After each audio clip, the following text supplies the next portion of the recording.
ఆ, ఈ పట్టుకోవే, జాగ్రత్తగా పట్టుకోవే, మా చెల్లెలు చూసి నేర్చుకో. ఆ, అమ్మా రామా నాన్న అవునమ్మా. నమస్కారం మావయ్య గారు. ఏంటమ్మా ఆలస్యమైంది? మీ అల్లుడు గారే మెల్లిగా నడిపారు బండి. స్పీడ్గా వస్తే పైపైన పడి నన్ను ఇబ్బంది పెడుతున్నావని స్లోగా వచ్చాను. నిదానమే ప్రధానం అంటారు కదమ్మా, అది ఫాలో అయినట్టున్నాడు మన అల్లుడు. హా, హ్మ్.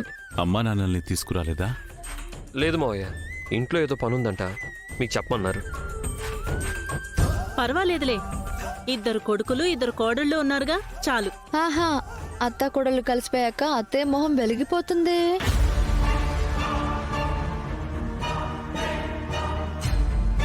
నాకు మండిపోతుంది, ప్రేమగా నటించలేక చస్తున్నాను. ఎవరో మనసులో మాట బయట పెట్టినట్టున్నారమ్మా, గంట మోగింది.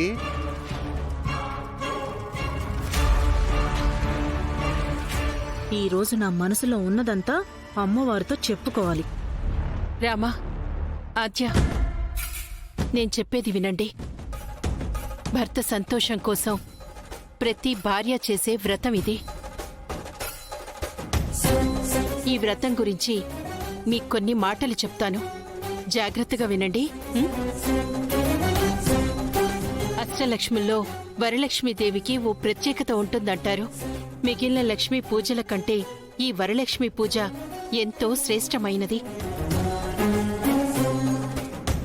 విష్ణువు జన్మ నక్షత్రమైన శ్రవణం పేరిట వచ్చే శ్రావణ మాసంలో ఈ వ్రతాన్ని చేస్తే మంచి ఫలితాలు లభిస్తాయి అంటారు. నిత్య సుమంగళిగా తాము వర్ధిల్లాలని పుణ్యస్త్రీలు ఈ వ్రతం చేస్తారు. ఈ వ్రతాన్ని ఆచరించటానికి ఏ నిష్టలు, నియమాలు, మడులు అవసరమే లేదు. కానీ నిశ్చలమైన భక్తి, ఏకాగ్రత మాత్రం తప్పకుండా ఉండాలి. ఈ రోజున ఈ వరలక్ష్మి అమ్మవారిని పూజిస్తే అష్టలక్ష్మి పూజలకు సమానమంటారు. ఈ దేవతను పూజిస్తే అష్టైశ్వర్యాలైన సంపద, భూమి, శిక్షణ, ప్రేమ, కీర్తి, శాంతి, సంతోషం, శక్తి వంటివి లభిస్తాయని ప్రగాఢ విశ్వాసం. అర్థమైందా? అయింది పెద్దమ్మా, అర్థమైందమ్మా. ఇంత వివరంగా చెప్పిన తర్వాత ఎవరికి అర్థం కాకుండా ఉంటుంది చెల్లమ్మా, చెప్పు.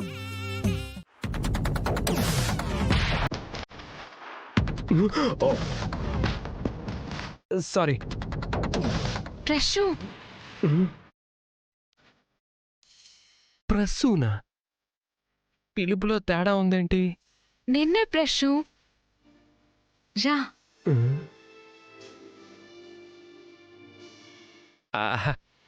అంటే చీర కట్టుకుంటున్నావు కదా అని. దొంగ, చీర విప్పి చెయ్యాల్సినవన్నీ చేసి ఇప్పుడు కట్టుకునేటట్టు ఏమీ తెలియనట్టు వెళ్ళిపోతున్నావా? రా రా ప్రశు.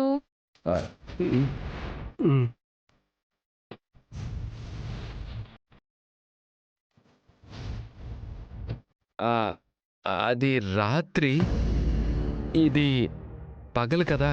ఏ పగలు భార్యాభర్తలు ఏకాంతంగా ఒక్కటవ్వకూడదా? ఇదంతా నిజమేనా? కావాలంటే గెల్లుతాను. నిజమే, కానీ నీ ప్రేమ, నన్ను భర్తగా యాక్సెప్ట్ చేయడం, ఇవన్నీ చూస్తుంటే నాకు నమ్మాలనిపించడం లేదు. నాకు ఒప్పుకోవాలనిపించలేదు, కానీ ఆలోచిస్తే నీకేం తక్కువ అనిపించింది. నీ హెయిర్ స్టైల్, నీ స్వీట్ స్మైల్, నీ గ్లామర్, ఇవన్నీ ఎవరిలో ఉన్నాయి చెప్పు?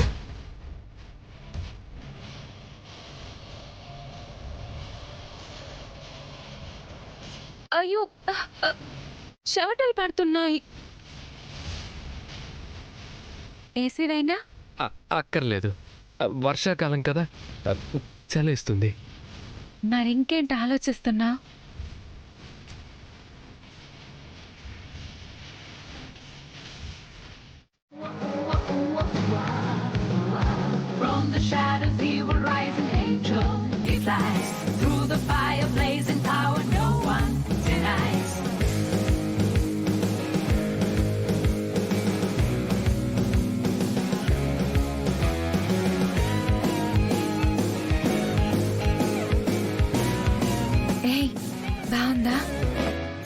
బాగుంది.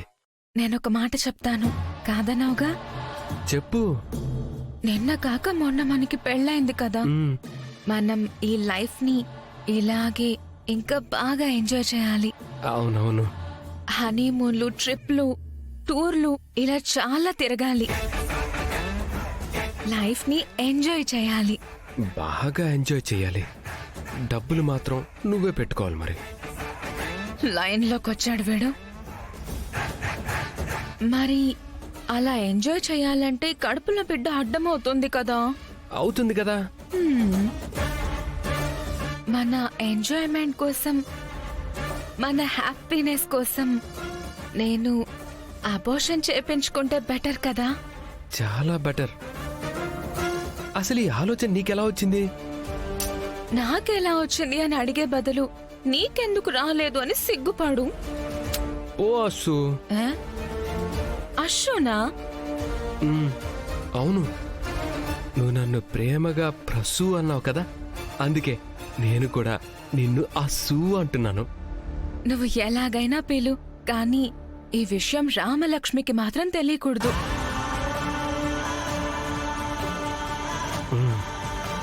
తెలిసిందంటే తీయించుకున్న కడుపు వచ్చేదాకా స్టూడెంట్స్ తో కొట్టిస్తుంది. కరెక్టే. తనిప్పుడు ఎలాగో లేదు కాబట్టి ఇప్పుడే వెళ్ళి 2 నిమిషాల్లో మొత్తం క్లీన్ చేయించుకుని వచ్చేద్దామా?